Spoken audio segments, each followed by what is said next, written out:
am so honored and excited to be with each and every one of you today. I am so impassioned about destigmatizing mental health and financial stress and providing practical tools and strategies to help people heal, recover, thrive, and prosper. And this is what I call the psychology of success. I'd like to share with you a little bit about my story. When I started graduate school at Northwestern University in the mid-90s, I suffered with such low self-esteem that I thought that my admission was an error. I had imposter syndrome and so much social anxiety that if I were called on in class, my voice shook. As I read the materials, I thought, oh my gosh, this is me. This is my family.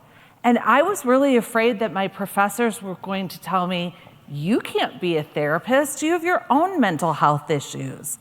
But guess what? We all have mental health just like we have physical health. No shame, no stigma. And they recommended that each of the counselors in training seek our own personal therapy, and it was transformational.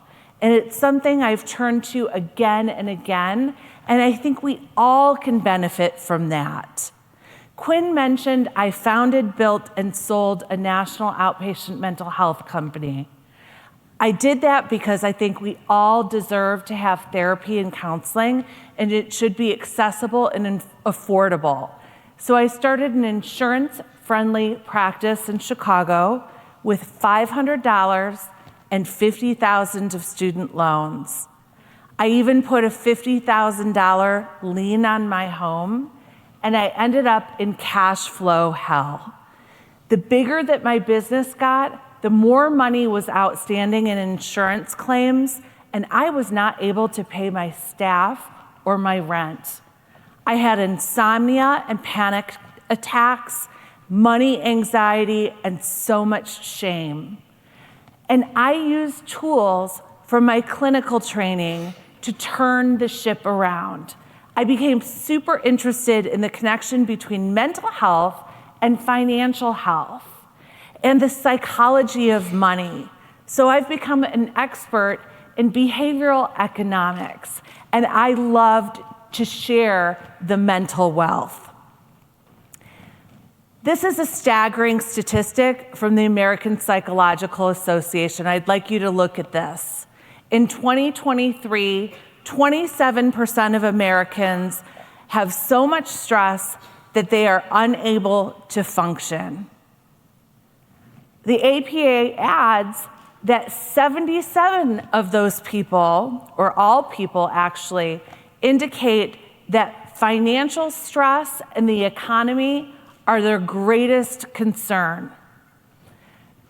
A new survey came out that 25% of employees spend 25% of their workday worrying about money and handling financial matters.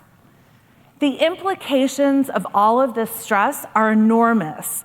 According to the National Alliance on Mental Illness, 65% of Americans identify with symptoms of anxiety, and 45% identify with symptoms of depression. There's a huge increase in substance misuse. We often self-medicate our anxiety and depression and worry. There's an increase in relationship conflict and domestic violence and divorce. There's also more people dealing with trauma and PTSD, and an increase in suicide, which is of great concern for each and every one of us. And for employers, perhaps the biggest impact is clinical burnout. Clinical burnout is prolonged stress, and each and every one of us have experienced that for the past 3 years. Look at this slide. This is the impact on your workplace and your organization of poor mental health for your staff. It is costly. I love this infographic. I apologize, it does not appear to be displaying, but the top part is correct. And the reason I love this infographic is because a lot of us think about mental health issues as mental illness. But mental health is just like physical health, right? There's a continuum between disease and wellness. And so this continuum moves from being in crisis to excelling and thriving.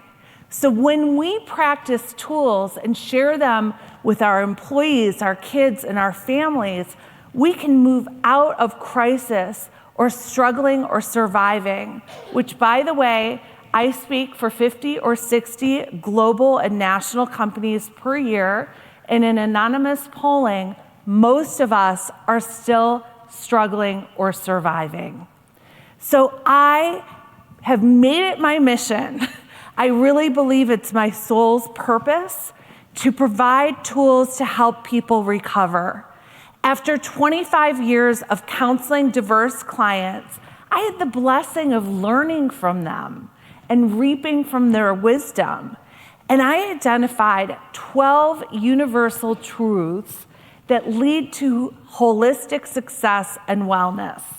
And when I wrote my book a couple years ago, a PhD researcher found support that each and every one of these mindsets leads to improved mental health and financial health. And they include abundance, awareness, presence, essence, which is the opposite of ego, support, compassion, positivity, resilience, and more. And today we're going to talk about a few of these. Responsibility.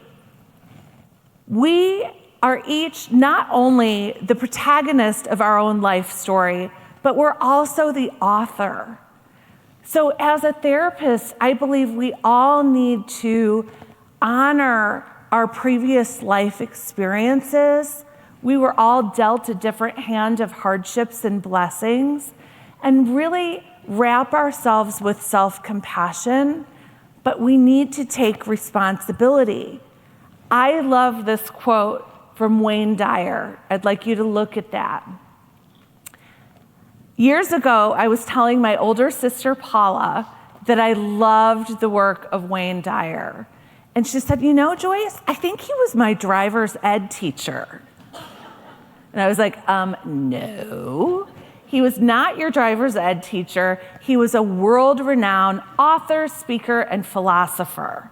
And so to prove Paula wrong, I Googled Wayne Dyer, and he was, in fact, her driver's ed teacher. He was a school counselor at her high school in Michigan and apparently taught driver's ed as a side hustle. But I went on to read about Wayne, and he was dealt a difficult hand. His father was a severe alcoholic. His mother had mental health issues. And he says we need to take responsibility. Self-love is another important part of recovery from any kind of mental health or financial struggle. And in my book and in my program, I have downloadable wheels and handouts that I share with your teams on a landing page that you can share with all of your staff to measure your self-love and your self-care practices. I'm going to move through a couple of these because I want to share a story with you. Gandhi was ahead of his time when he said, man is but the product of his thoughts. That's really the basis of cognitive behavioral therapy. And a couple years ago, a friend of mine said, hey, Joyce, how's your book coming along? And I said, oh, not so great. And he said, well, you really need to talk to my monk, my Buddhist monk. And I thought, well, I can take all the help I can get. So we made an appointment with Randy's monk. He was not the Tibetan monk I was expecting. And he seemed brilliant. And he asked me why I was there. And I told him about my book and why it wasn't getting published. And he said, I have your answer. And I was so excited, and he wrote something on a little piece of paper, and it said this. I was kind of mad. I said, "Are you being serious?" He said, "Absolutely. Weaken the fiction. Get out of your own way, out of your own head, all the BS, all the excuses." And I did it.